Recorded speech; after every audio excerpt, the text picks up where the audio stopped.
Oke, AC mati. Oke, jempol. Ya, sekarang kita coba seperti apa suara mesin dan juga road noise-nya. Apakah lebih baik? Kayak nggak mungkin. Dengan budget 200 jutaan, sebenarnya Anda sudah bisa membeli big SUV bekas di belakang ini.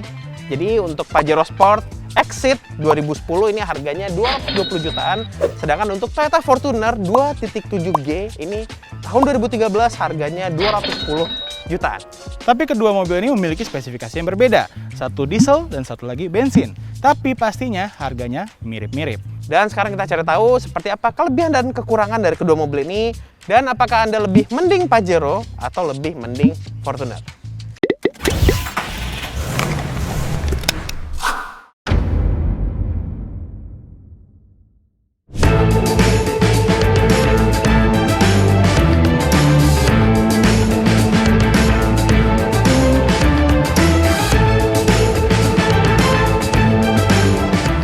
Oke, AC mati. Oke, AC udah mati, kecepatan kita set di 50 ya Mike. Iya. Press logic udah di nolin ya. Oke, 3, 2, 1, go!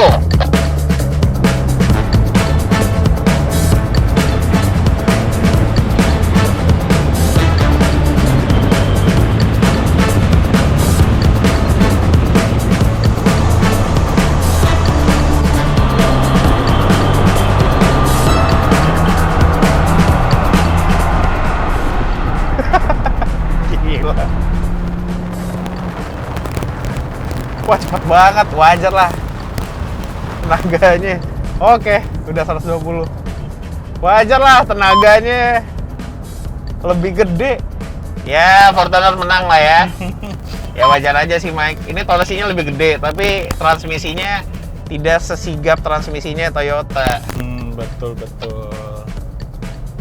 Dan tenaganya lebih gede pasti ini.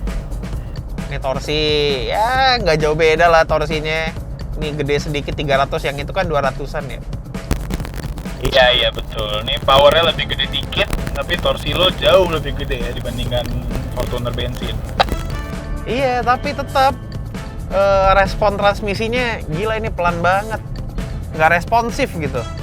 Kalau Toyota instan banget, langsung lo bejek, langsung ngoper deh tuh ujung gigi.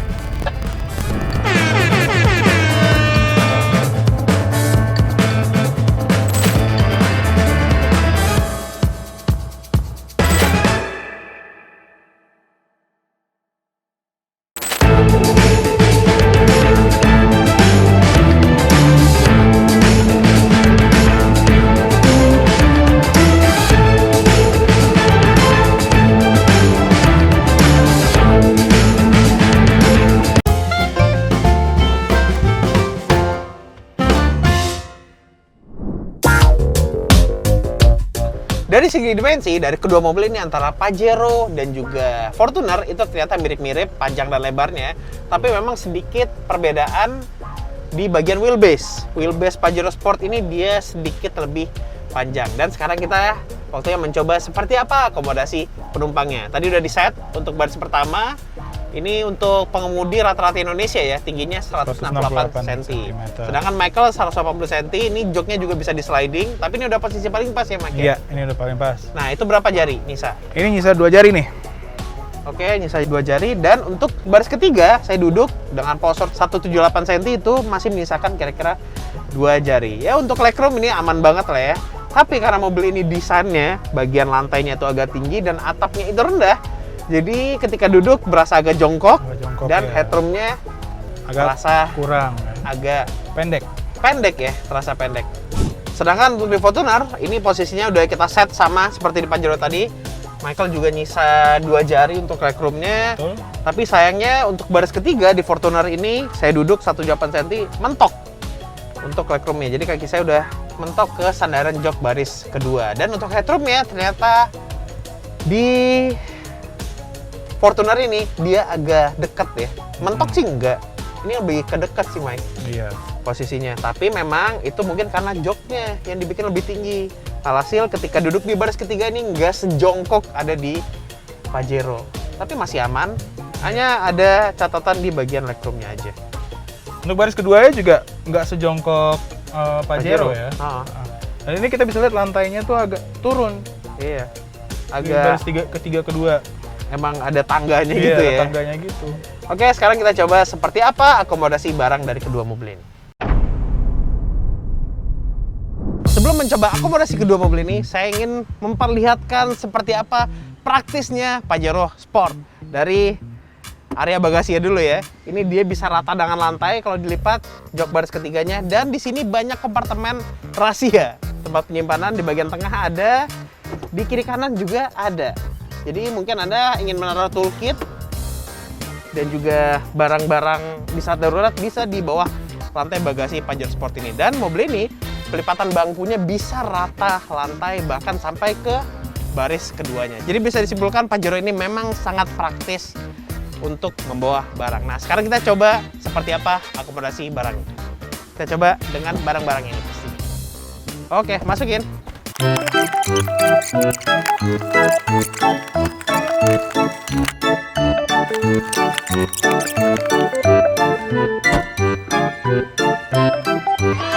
Oke, jempol. Yuk, masukin.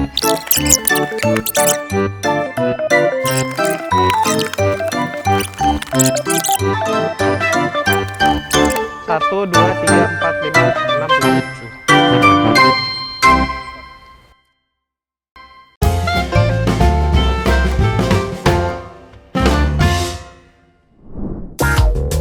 Sedangkan untuk bantingan suspensi, dari kedua mobil ini memiliki karakter yang sedikit berbeda. Untuk Fortuner terasa lebih empuk, dan untuk Pajero terasa lebih kaku. Untuk parameter kenyamanan, kekedapan kabin itu juga termasuk ya.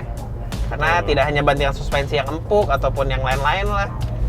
Kenyamanan itu juga terhitung dari kekedapan kabin. Nah, sekarang kita coba kekedapan kabin di setiap mobil. Pertama kita coba di Fortuner, ini kita menggunakan decibel meter.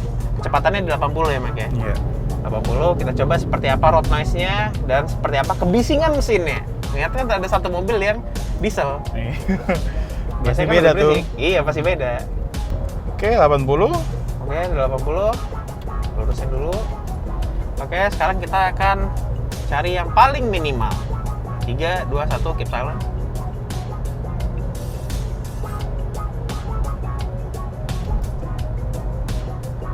Oke, untuk Toyota Fortuner hasilnya 55,4 desibel. Oke, sekarang kita udah di Pajero. Sekarang kita coba seperti apa suara mesin dan juga road noise-nya. Apakah lebih baik? Kayak nggak mungkin. Ya, nggak mungkin dibanding Fortuner ya. Oke, 3, udah 80? Ya, 80. 3, 2, 1. Artinya nggak jauh banget ya, Nggak tapi jauh lumayan banget. sih itu Iya. untuk sebuah desibel meter. Dia itu cukup signifikan, antara 2 desibel itu juga udah Iya. cukup berasa. Ini posisinya juga ada rata-rata tinggi kuping orang Indonesia lah ya, Betul, telinga. betul. Jadi posisinya ada di tengah-tengah. Hasilnya 57,1.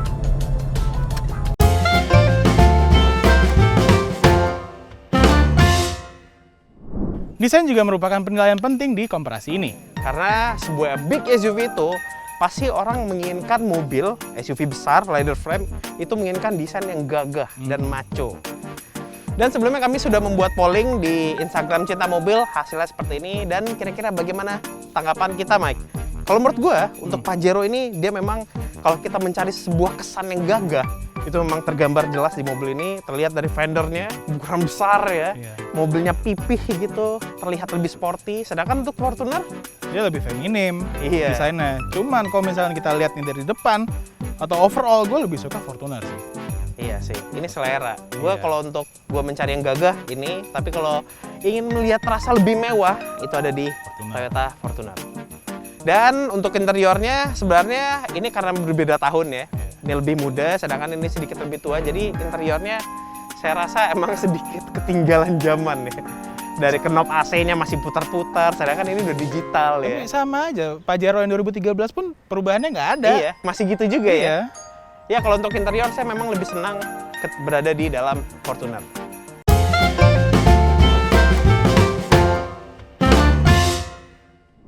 Dan saatnya kita membahas parameter fitur. Dari kedua mobil ini kira-kira mana fiturnya yang paling lengkap?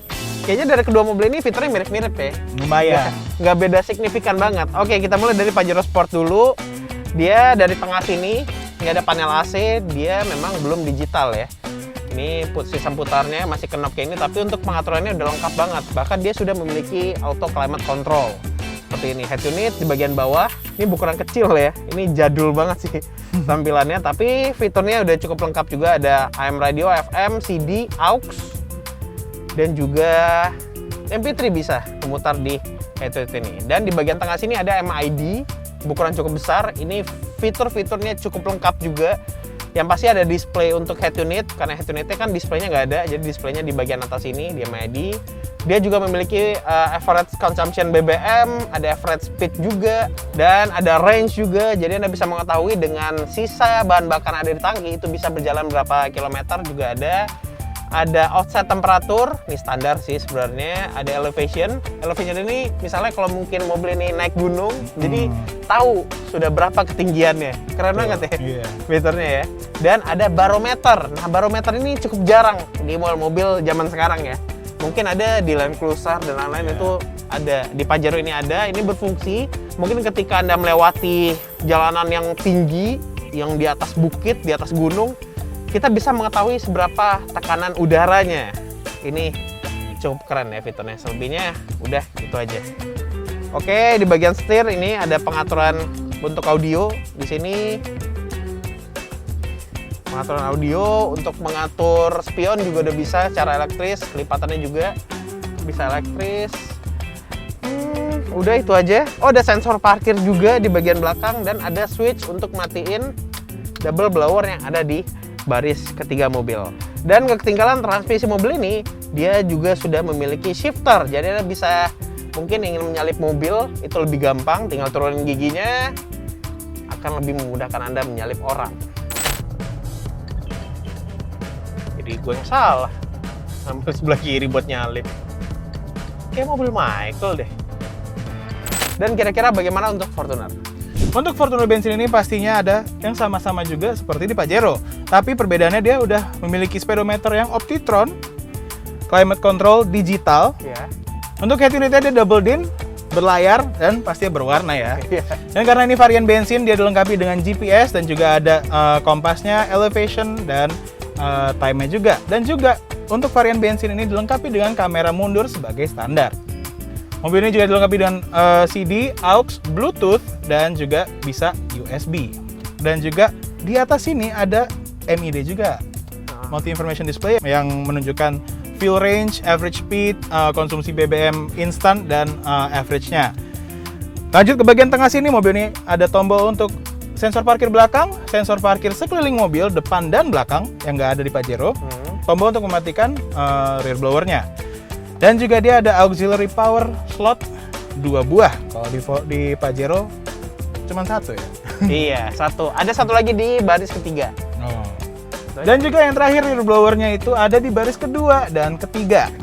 Iya, untuk Pajero Sport hanya ada di baris ketiga. Iya. Aja. Dan kira-kira bagaimana pilihan kita?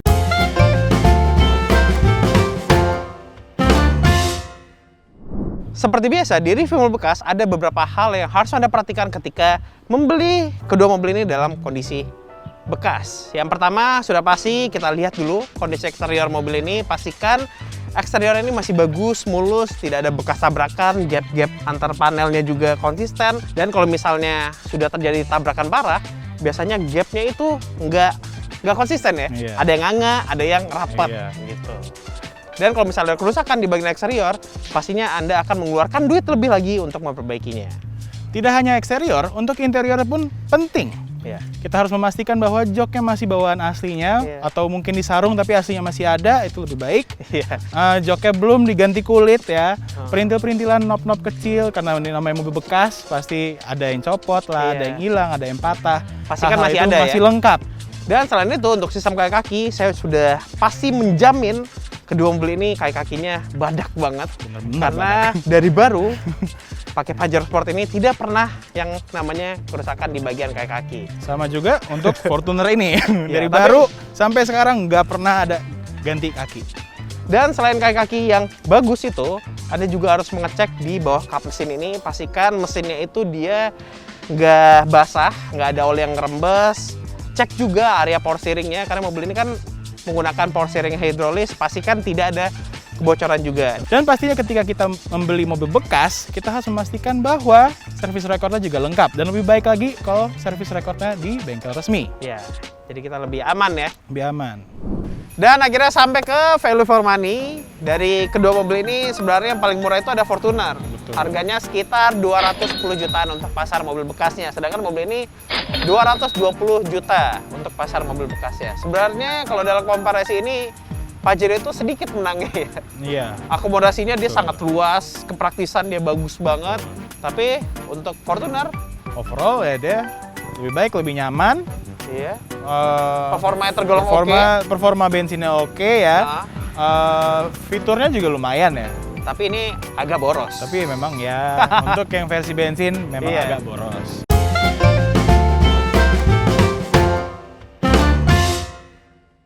Tapi jangan salah, untuk daerah yang versi bensin lebih laku dibandingkan yang diesel.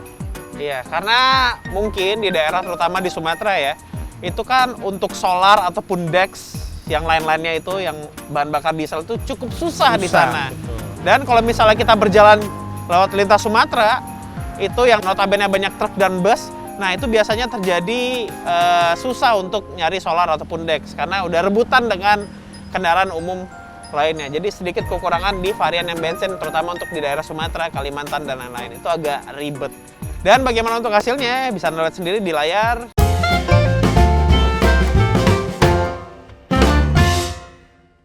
Dan itulah pemenangnya. Selamat untuk menang komparasi kali ini. Kalau Anda menyukai video ini, silahkan klik tombol like dan jangan lupa subscribe channel Cinta Mobil TV. Selain itu, download juga aplikasi kami Cinta Mobil di App Store dan Google Play. Di situ Anda bisa membeli kedua mobil ini dalam kondisi bekas, membaca berita seputar otomotif, dan tips and trik seputar mobil. Sampai jumpa di video-video selanjutnya.